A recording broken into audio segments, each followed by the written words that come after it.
Hello everyone, I'm James, and this is going to be what the title of the video says it will be.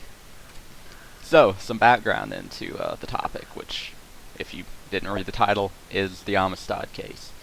So, the Atlantic slave trade was banned in the UK and US in 1807.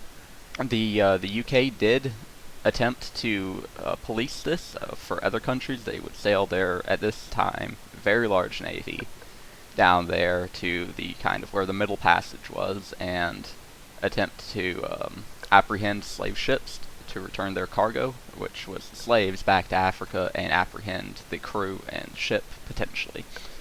So, to further on that, the United States banned the importation of slaves in 1808, and the people I mentioned earlier that ignored this were primarily the Spanish and Portuguese.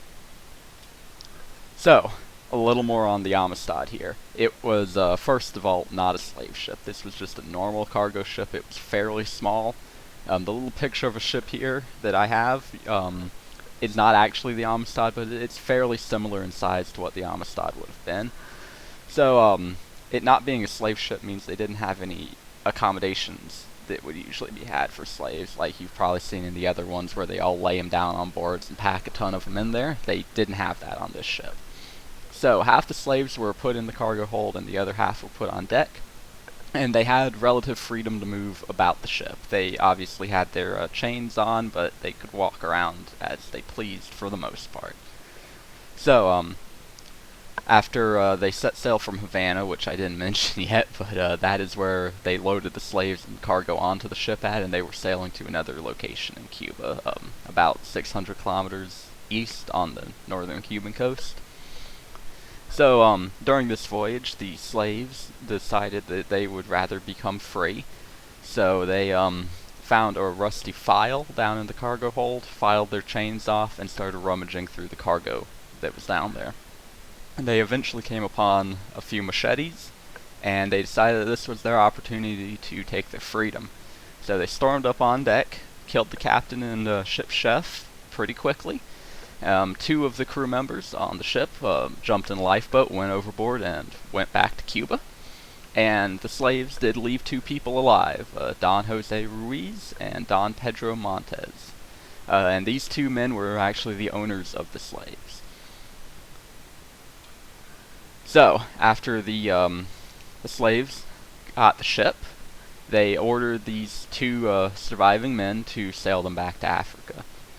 So, that didn't happen. The two men decided to instead sail north along the North American coast, up the United States pretty much, in an attempt to deceive the slaves, and it actually did work. The slaves never figured out until the end here, which you'll see in a minute, what actually happened.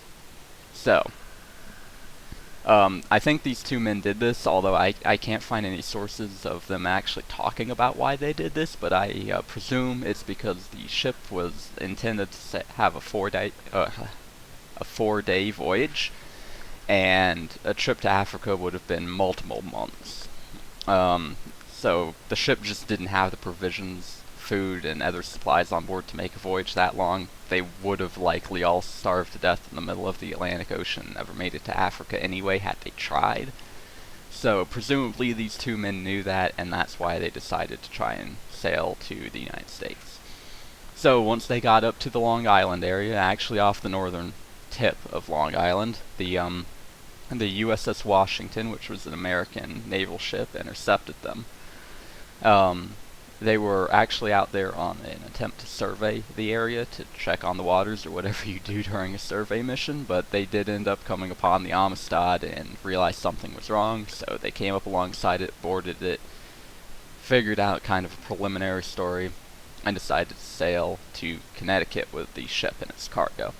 Now, the captain of the USS Washington, I think, did this on purpose, as Connecticut was at that time a slave state, while nearby New York, which probably would have made more sense to actually sail to, in this case, was not a slave state. And you'll see in a minute here why that was important to the captain. So some pressure was put on the United States here after the taking of the Amistad occurred. So the Spanish Queen wanted the slaves in the ship back as a property of Spain, which was justified by her as it was a Spanish ship. The English queen, which was Queen Victoria, had, as you saw earlier, decided to end the transport of slaves in her country and attempted to police it across the world. So she wanted these slaves freed and sent back to Africa.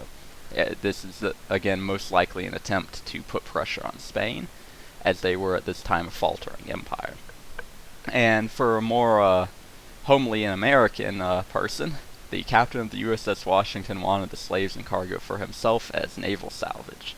And while this might sound a bit silly, it actually was tradition at the time that that would have happened. So, as you can tell by all of the people involved here, this was quickly going to end up in court. And, well, it did by 1840. So the slaves were ordered returned to Africa by this federal court, and the Amistad was ordered given to them for their voyage, and presumably to do whatever they wanted with once they got it back to Africa. And the captain of the USS Washington was to be given 1/3 of the non-human cargo, which would have been the stuff in the boxes, like, I guess, the machetes and such that the slaves got. And the remaining 2/3 of the cargo was to be given back to Spain and the ship's owners. So this is kind of making everyone happy, it would seem. The slaves get to go back, which the British want.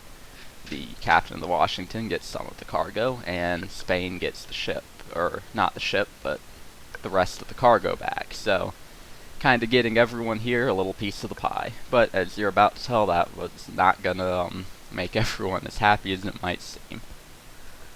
So, the Spanish Queen put pressure on President Martin Van Buren to force an appeal of this because the Spanish wanted their ship and everything on board back. So, President John Quincy Adams, or former president, rose up against this as he saw it as unconstitutional for the president to get into court matters like he was doing here. So, President Martin Van Buren did kind of win this and managed to get it up to the Supreme Court, but as you're going to tell in a minute here, it didn't work out quite that well for him. So, once it got to the Supreme Court, it was declared United States versus the Amistad in 1841. And so, again, they went through some deliberation here and managed to come up with this decision. The slaves were to be freed, but not returned to Africa, so they would stay in the United States, although they would have freedom of movement. The USS Washington would be awarded all of the cargo aboard the ship that isn't the slaves, and the Amistad was given to an American company and would be renamed the Ion, I-O-N.